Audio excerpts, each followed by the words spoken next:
So let's look at a few examples for boxes on an incline. We have a 24 kilogram box sitting on a 25-degree incline ramp. So we kind of have our diagram right here. The first question is, if the coefficient of static friction is 0.5, what is the force of friction, and explain why? Okay, so we have a force of friction that's being applied to it because we have the box trying to slide down the ramp. So it's not sliding yet, but if static friction is holding it, then that means the maximum amount of static friction would have to be greater than that parallel component of gravity, because if that parallel component of gravity is greater than the force of static friction, it's going to start sliding. So we look at our free body diagram. We have our x direction and y direction. We got the force of gravity. It's going to be down, straight downward, and we're looking at it kind of at a tilt. So the normal force is going to be perpendicular, and the force of friction is going to be parallel to the ramp because it's preventing it from sliding down the ramp. And remember, the x-axis is the ramp itself. So if it's sliding down the ramp, then force of friction is trying to push back up the ramp. All right. So for the parallel component, it's going to be equal to force of gravity sine of 25 degrees, and we figure out that that's 99.4 newtons. For the perpendicular component of gravity, it's going to be 24 times 9.8 times cosine of 25 degrees, so that's 213.2 newtons. So those are important numbers for us to start figuring out just how much the force of friction is going to be. All right, so we break the force of gravity into components. So we got our perpendicular component, our parallel component, and then we start looking at the force of friction. Well, the force of friction is going to be equal to the coefficient of static friction times normal force. Now, if you notice, the parallel component is 99.4 newtons. So if the maximum amount of static friction is greater than this 99.4 newtons, then that means it's not going to start sliding. If it's less than that 99.4 newtons, that means the component of gravity pulling down the ramp is going to be greater than the force of friction, and it's going to start to slide. Now, if we go ahead and figure out that the coefficient of static friction, which is given to us, is 0.5 times the normal force, we figure that out and figure out the force of friction, then we can determine whether that 99.4 is greater or less. Well, first we need to figure out the normal force, and for this example, it's not accelerating in the y direction, so the normal force and the force of gravity perpendicular are going to be equal to each other since it's balanced in that direction. All right, so we plug in that normal force, we get 0.5 times 213.2, and we figure out that the force of friction is less than or equal to 106.6 newtons. Now, what is the force of friction then? Well, if the force of friction is opposing the sliding down the ramp, then that means the force of friction is simply balancing this 99.4. It's not going to be 106.6 because that's the maximum amount that static friction can apply. So it's only going to be 99.4 newtons because that is all that it needs in order to balance out how much gravity is pulling it down the ramp. So the force of friction is going to be 99.4 newtons. All right, so for the second part, let's assume that it's already sliding, so it's already moving down the ramp, and we have a force of friction that's 74.6 newtons. Now, in the previous slide, we figured out that the force of friction was less than or equal to 106.6, but that was the static friction when it wasn't sliding. Now that it is sliding, we know that kinetic friction is always less than or equal to, and we can see that right here. Force of friction is 74.6, so it's less than what it was before. So we need to figure out the coefficient of kinetic friction and the acceleration. Well, to figure out the coefficient of kinetic friction, we only have one equation. Force of friction equals coefficient of kinetic friction times normal force. Well, we already figured out the normal force right here on the previous slide, 213.2 newtons, and then the force of friction is already given to us. So let's go ahead and plug that into our equation. We get coefficient of kinetic friction equals force of friction divided by normal force, and then we get our coefficient of friction is 0.350. All right, so to figure out the acceleration, we need to do net force in the x direction, so the net force down the ramp in order to determine our acceleration. Well, net force is going to be equal to the component of gravity pulling it down the ramp minus the force of friction up the ramp, because those are the only two forces in the x direction. We got this component down the ramp, force of friction up the ramp. So we got component of gravity parallel minus the force of friction equals mass times acceleration. Go ahead and plug in our numbers. 99.4 newtons, that's that parallel component we already figured out, minus the force of friction. It's going to be equal to 24 because that's the mass of the box, and times the acceleration. So we go ahead and do that, divide both sides by 24, and we get an acceleration is 1.03 meters per second squared. So number 3 says the box is now moving over an area where the coefficient of friction is 0.60. And this is more than what the previous slide was, where we found the coefficient of friction to be less than that. So we need to find the acceleration, we need to find the force of friction as it's moving, and the force of friction when it stops moving, and we'll explain why those two are different in a minute.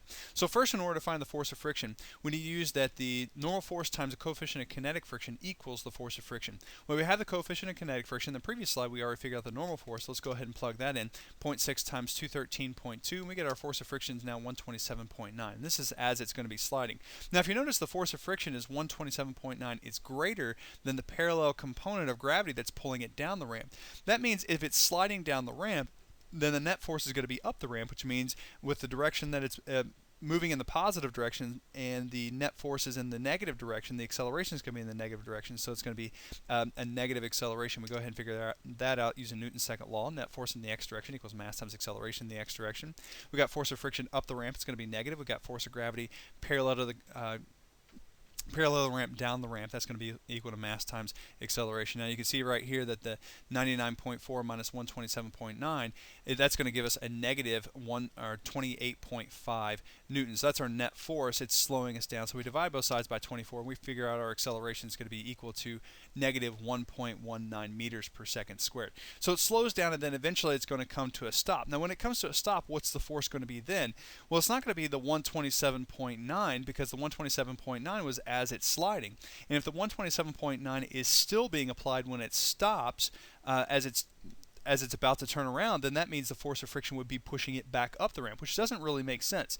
So when it stops, the force of friction doesn't turn around, start accelerating it back up the ramp. It just minimizes in order to balance out the amount of force needed in order to keep the acceleration equal to 0. So while it's sliding, it's 127.9, but when it's stopped, it's 99.4 just to balance out the force of gravity parallel to the ramp, so it's not going to be accelerating anymore. In number 4, it says assume the box is already moving with an acceleration of 1.3 meters per second squared. So we already have the acceleration.